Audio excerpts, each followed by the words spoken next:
Good morning. Good morning, good stuff family. Good morning, Faith in Real Life family. This is Coffee and Conversation on a fantastically beautiful, sunshiny day right outside my window in North Royalton. I hope that you have the same. And we have a guest who's buzzing in. So 1 moment, please.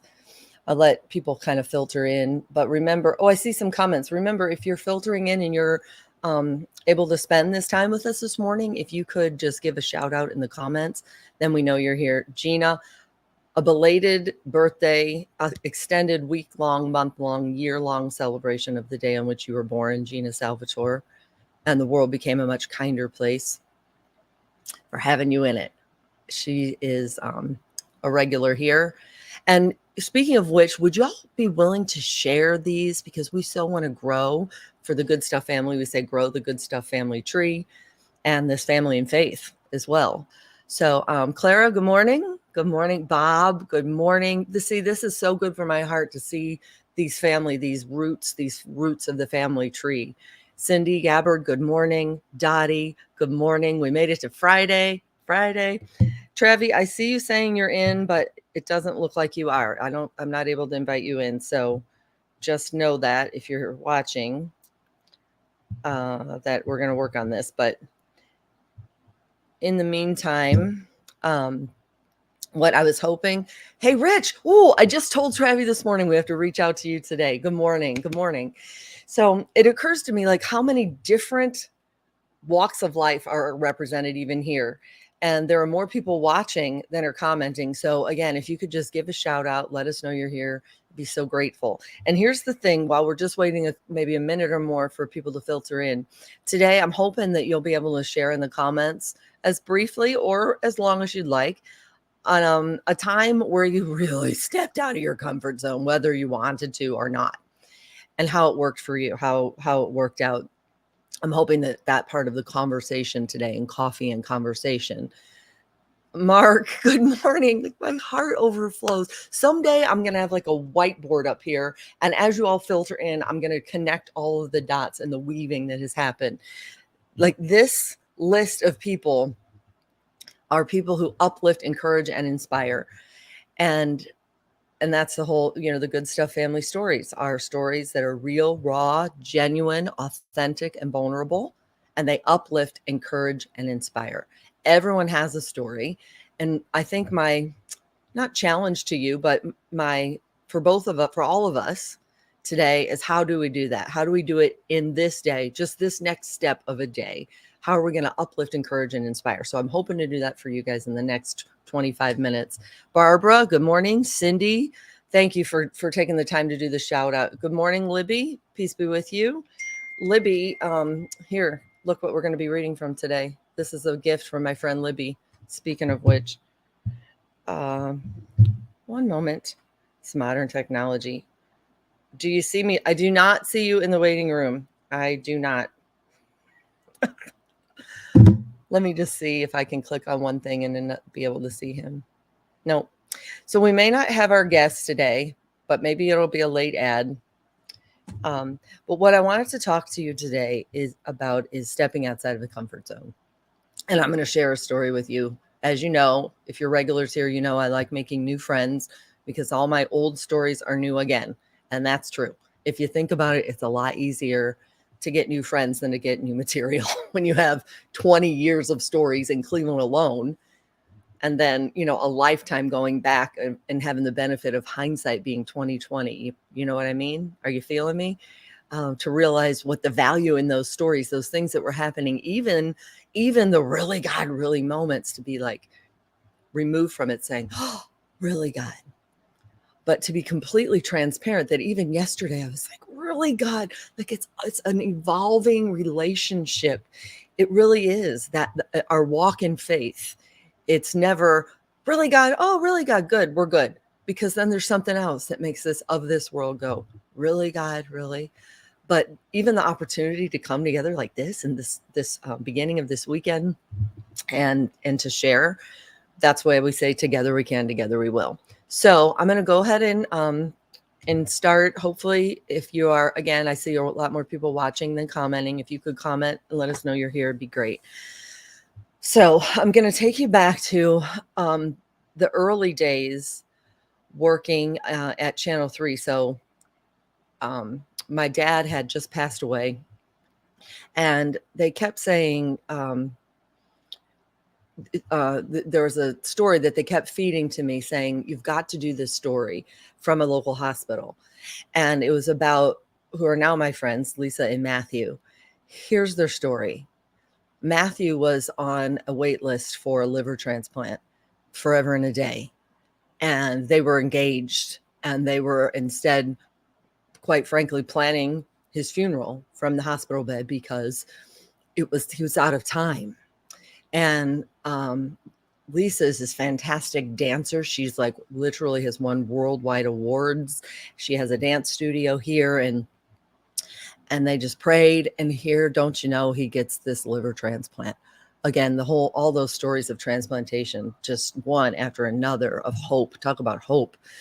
And good morning, Jackie. I love you. Look, I see so many people watching. So would you comment over here, please? Again, a reminder, if you don't mind, so we know who else here.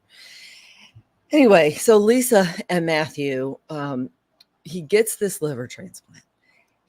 He starts to recover like in leaps and bounds. He's becoming himself again because of this gift of life. So Lisa decides to teach him the Viennese waltz, this love of her life who's never danced a day in his life. And he's so good at it because it's coming from within. He's like dancing to life, to the second chance at life, right? And so they win this competition. And so, of course, needless to say, this is a fantastic story. This is my kind of story. It's right in my wheelhouse. It's a good stuff story. It's overcomers. You know, it's together we can, together we will. It's the beauty of giving, donating life. So we go to tell their story. The photographer has tears streaming. I'm bawling. I said their eyes were like leaky faucets of gratitude. From his very first word, he's like, Matthew, you know, and he said, this is my princess, you know, and she's in a princess outfit, but she's my angel. And needless to say, they got married, and fantastic story. So the reason I thought of that this morning when I was doing my morning meditation in this book that Libby gave me, Travis, good morning. Good morning, Becky. Good morning, Jan. Look at the list. Look at a list of all the greatest good stuff people who I love with everything that I am. Thank you. Thank you for clicking in. Seriously, one right after another of people who I just am so grateful for. So I thought I would share a little bit of this today's reading for June 24th. It's the question is, when was the last time you danced? When is the last time you danced? And these are questions that were put to, it says, question put to the sick by a Native American medicine man. And these are the reflections. The beginning of dance is giving gesture to what we feel. Now think about Matthew. I'll share the link to that story once we end. You can go back and I'll share the story we did on them. So giving gesture to what we feel. In Matthew's case, he was giving gesture to this overwhelming gratitude, so much gratitude that it was like coming through his eyes in grateful tears, right? While this is very obvious and basic to most children, that gesture to what we feel, think about how kids dance, right? It remains very difficult for those of us schooled to live in our own heads. The ongoing effort to dance, to give gesture to what we feel and experience, is ultimately healing, because as riverbeds, how about this visual? As riverbeds are continually shaped by the water that moves through them, living beings are continually shaped by the feelings and experiences that move through them. If there's no water moving through, the riverbed dries up and crumbles. Likewise, if there's no feeling moving through the body, the being at the center of that body will crumble. That's deep. What's the living water that's flowing through all of us? The one that's endless. What is it for you? What is it? Way too long? Oh, I think Jan means her story is way too long. Libby, so glad you're enjoying this book. Okay. So more often, though, there's too much to give gesture to, like too much. If we sit down and we write what we're grateful for, how could we ever put all of that even in one dance, right? there's more to give gesture to, and we fail to move these feelings through our bodies. The gratitude, we fail to move that through our bodies. In truth, much of our inner sickness, think about it now for yourself, for your own story. What is it? The aches and the pains. Much of our inner sickness comes from the buildup and pressure of all that is kept in. In the symbolism of dance, like letting it out. The ongoing act of releasing that inner buildup is what spiritual practices call embodiment. So it becomes part of the routine of using gratitude as that water that flows throughout. There are many ancient practices intended to help us live more fully in our bodies, including the Chinese art of meditation, Tai Chi. That's a whole other story. I tried Tai Chi. That'll be next time. But I'm going to skip ahead a bit. It says, still, most of us learn to feel, trap, and snuff our feelings in our hearts. Am I speaking to anyone here? Snuff it down. It's okay. It's okay. Snuff it down. And then if they don't go away, we try to hush them with our minds. Like, it's okay. The heart and the mind, two very different things. The heart can feel something and the mind can be a totally different ball of wax there. And if they still persist, we often feel them throb in our temples or burn in our gut. What good writing is that? The migraines, the headaches, the stress, the pressure, the ulcers, the constant with the Tums, or how it embodies. If we could just think for a second. Oh, hey, Trevi, you're on. Hello. Wow. You figured out how to get in and I didn't have to let you in. Okay, I'm removing you for a moment. I was deep in thought. Go ahead. Okay. It's good to see you. Good morning. Okay, hold on. One moment, please. Removing. Wouldn't it be nice if we had a remove button for everyone in our life? If we wanted to, yes, come in. Nope, you're done. I like that.